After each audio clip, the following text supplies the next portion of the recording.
looks like it's too easy. I know every situation is different.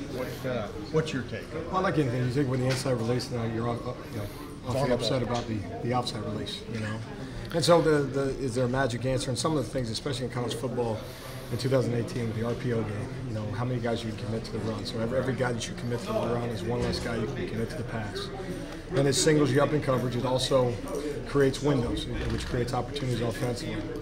And there's certain instances, too, where you have an individual, what do you call it, man or a matchup zone principle, that, if you don't make that play early in the game, you buy that play for the rest of the day. Whether it's an inside breaking route or an outside breaking route. And so what you try to do as best you can is mix coverage. But again, in college football, again, the run-pass option, which is the bulk of what they did offensively, it's very difficult to take one man off the run game to ensure that you have multiple bodies in throwing lanes and some of those things. So how do you come away? How do you come away then, looking at it today? Sure, we did mix coverage at times. There's a couple of instances where if you knew they were going to run that play, you'd make that call. There's other times you'd say they may have caught us in one. Ultimately, you have guys, individuals in place to make a play. Some are harder than others, but that's football, and so you're expected to make the bulk of them, which we're excited we did in the second half. Coach, it is what it is. It is a chess match. It is. Right, and so what does that mean? That means that you've got to make sure that your gap sound, and so to take a linebacker out of a fit to play coverage, you leave yourself susceptible that way. And so again, it's a back and forth. And like I said, as you mix things, when you run that call it an adjusted coverage to maybe get a more advantageous situation for a defensive back, that's the time you have to make that play. And if you don't, again, you buy it for the bulk of the day, and we did that at times today. Coach, you're without 5 starters. You got some young guys playing, not to make excuses, but there's only one way the young guys are going to experience by playing. But is there going to be some growing pains? I think we're finding that to be the case. I mean, you're 7 games into this thing, and you're right. We're not in the business of making excuses, but I think at kickoff there was 3 defensive starters out, and we lost Damon early in the game, and at some point I think BB went out for a little bit. So that's opportunities for other guys, as you go into week 8, I would make the comment that we're running out of time in terms of being young. We got to, is it a work in progress? I think it always is, but it's time now for us to get our feet underneath us and perform better. And again, what you don't want to discount again is shutting the team out in the second half, which is difficult to do, and then 3 takeaways, which was exciting, and some guys that may have missed a play early in the game or at some point over the course of the season make a play today. So there were some obvious positives. And when you look at this and you go, okay, we only did give up 14 points, but a lot of yards, slant over and over, some of the other issues. How do you kind of lead this game? I mean, how do you approach it as you? Well, I think with the, and I think I talked to you all before about this. We understand the standards at Ohio State, and when you don't meet those standards, you're disappointed. I think if you pull the defensive coaches and the defensive players, there's some level of disappointment in some of the things that you mentioned. But also awfully excited to be 7-0 talking to you right now. The conversation's a whole lot different if it wasn't. And guys made some plays in the second half to give us a chance to win the game. But no, I think going into week 8, it's time. And we keep saying it, and patience is running thin for us as coaches, and with all things, you always put it back on you as a coach, and making sure that we're putting the guys in the best situation to be successful, and then ultimately giving them the tools to make that play. Is that back-to-back shutouts in the second half?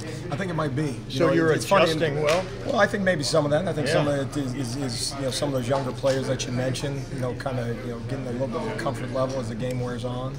And certainly too, we're going to see teams best, and we're going to see maybe a little bit different flavors. Some weeks, a week ago, our opponent, I think, had ran empty, no backs 7 times, and then all of a sudden, 7 times the entire season. And in our game alone, they ran it 18 times. And so there's a little bit of that adjustment, but obviously we got to make those adjustments faster. And then and we need to this week. What do you do for Sheffield? Is a performance like this? I mean, you know, you're not going to Penn State next week. It's another road night game against an electric playmaker like Ronnie Lawrence. How much are you guys focused on this? I think as coaches, you're always concerned. I mean, every play they make, you analyze and you lose sleep over. You know, even and certainly anyone a fan is upset by it. I can assure you we are too. But you also have to have some, I guess, level of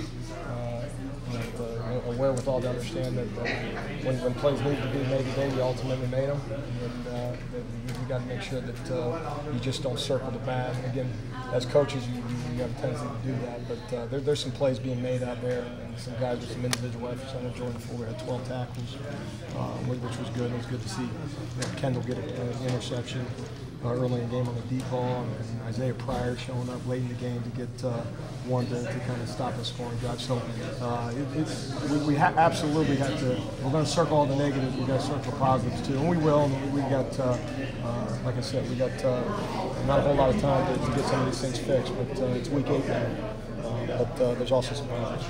Is there anything that, is it possible any of the style of coverage, of man coverage, that maybe you're doing to try to prevent the deep ball sometimes gets up some inside stuff? Well, and there's give and take there. Yeah. I mean, the one time you're aggressive in coverage, they hit you over top, and then you're shaking your head. And, how do you let them go on top of it? And then when you might be coming from depth on a particular play, and why the hell you let them inside of you? So.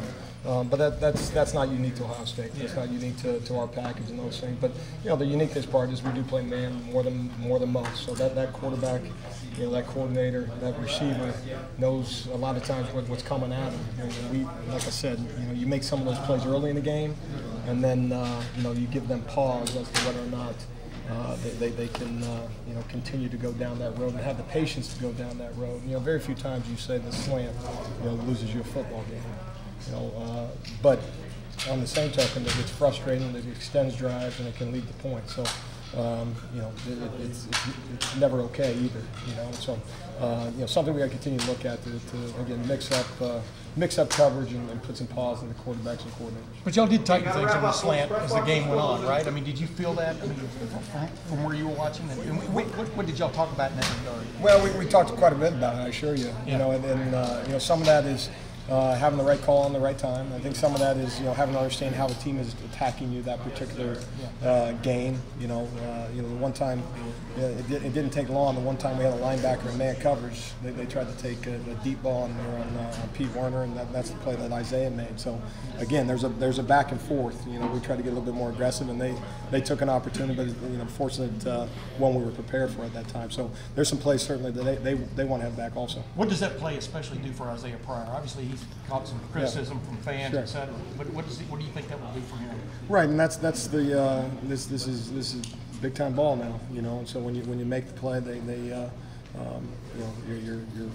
I guess rewarded for it, and when you don't, people obviously look at you sideways. And certainly, I know as coaches, they treat us the same way, and that's part of the part of this business. That's part of being a first-time starter, and just real encouraging that moment. For him to come down with one, and one of the things that we've had a little bit is secondary-wise, I think, as you go through 7 games, it's kind of the being close. It's debilitating. The only thing worse than being close is not having people in the position to make a play. But it's a consolation prize to say you have someone there to make a play and we didn't make it. Mm-hmm. And so in any event, if we're a step away, 2 steps away, whatever it is, as coaches, we got to find a way to get them in those spots. And again, when you get 3 takeaways, there are some plays being made out there. We just got to make more. Great, thanks.